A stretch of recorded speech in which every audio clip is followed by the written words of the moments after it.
नमस्कार। आज बात करते हैं उन ताकतों की जो भारत को दुनिया के सबसे बड़े लोकतंत्र को लगातार बदल रही हैं। ये एक बहुत ही दिलचस्प कहानी है। अब देखिए, 1 अरब से ज्यादा लोगों का समाज बदलता कैसे है। ये सिर्फ एक किताबी सवाल नहीं है, बल्कि ये तो आज के भारत के दिल में झांकने जैसा है, जहां हर पल हर घड़ी कुछ नया हो रहा है। और इसी बदलाव को जाने माने समाजशास्त्री एस.सी. दुबे ने बहुत खूबसूरती से समझाया है। उन्होंने कहा कि ये जो भारत का सामाजिक बदलाव है ना, ये दरअसल परंपरा से आधुनिकता की तरफ एक सफर है। और इस सफर को आगे बढ़ा रही हैं 4 बहुत ही शक्तिशाली आपस में जुड़ी हुई ताकतें। तो चलिए एक नजर डालते हैं कि आज हम किन किन पड़ावों पर रुकने वाले हैं। तो सबसे पहले ये समझना जरूरी है कि जब हम कहते हैं सामाजिक बदलाव, तो इसका असल में मतलब क्या होता है और कौन सी बातें हैं जो इसे समझने में हमारी मदद कर सकती हैं। तो देखिए, सामाजिक बदलाव का मतलब है समाज की नींव में, उसकी जड़ों में एक बड़ा और काफी हद तक स्थायी बदलाव। हम यहाँ सिर्फ फैशन बदलने जैसे छोटे-मोटे ट्रेंड्स की बात नहीं कर रहे हैं। हम बात कर रहे हैं परिवार के स्ट्रक्चर, काम करने के तरीके, इन सब में आने वाले बड़े बदलावों की। चलिए अब इस बदलाव की नींव को देखते हैं।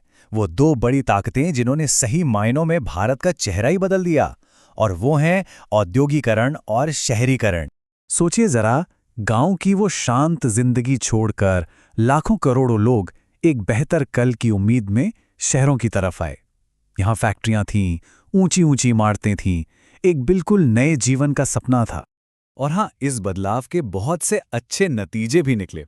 लोगों को नए रोजगार मिले, एक नया पढ़ा लिखा मिडिल क्लास तैयार हुआ, सबको पहले से बेहतर शिक्षा और स्वास्थ्य सुविधाएं मिलने लगी। और हाँ, इसी के साथ परिवार और समाज के जो पुराने ढांचे थे वो भी बदलने शुरू हो गए। और ये कोई छोटा मोटा बदलाव नहीं था। आज की तारीख में भारत की लगभग 37% आबादी शहरों में रहती है, और ये आंकड़ा बहुत तेजी से बढ़ रहा है। मतलब सोचिए, करोड़ों लोग एक नई जिंदगी की तलाश में अपना घर-बार छोड़कर आगे बढ़ रहे हैं। लेकिन जैसा कि अक्सर होता है, हर सिक्के के 2 पहलू होते हैं। एक तरफ जहां मौके थे, वहीं दूसरी तरफ झुग्गियां, प्रदूषण और समाज में बढ़ती गैर बराबरी जैसी बड़ी-बड़ी चुनौतियां भी सिर उठा रही थीं। अब आते हैं उस ताकत पर जिसने इस बदलाव की रफ्तार को, कह सकते हैं कि आग में घी डालने जैसा काम किया, और वो है सोशल मीडिया।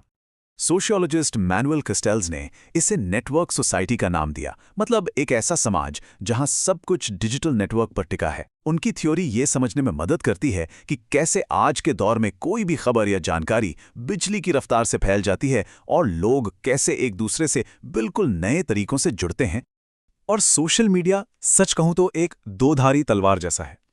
एक तरफ तो ये आम इंसान को अपनी बात रखने के लिए एक जबरदस्त मंच देता है, लेकिन दूसरी तरफ यही फेक न्यूज़ और नफरत फैलाने का एक बहुत खतरनाक हथियार भी बन सकता है। तो सवाल ये उठता है कि जब ये सारी ताकतें एक साथ मिल जाती हैं तो होता क्या है। होता ये है कि जनता अपनी आवाज उठाने सड़कों पर उतर आती है।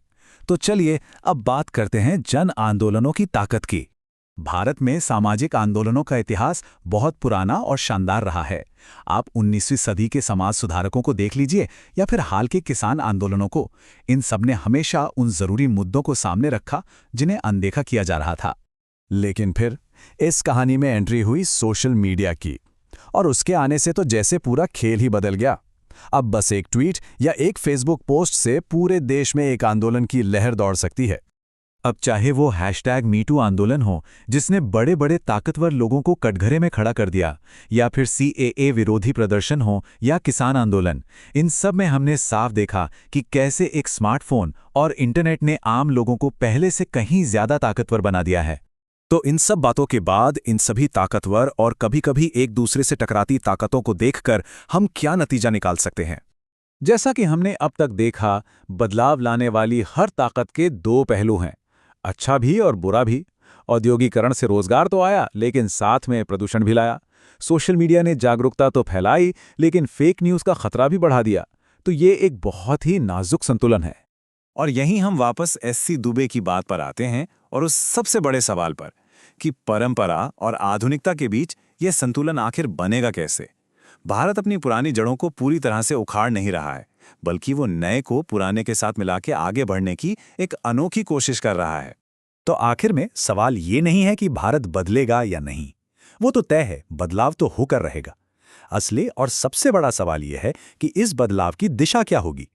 क्या हम एक ऐसा भविष्य बना पाएंगे जो सबके लिए बराबर हो, टिकाऊ हो? ये वो सवाल है जिसका जवाब हम सबको मिलकर खोजना है।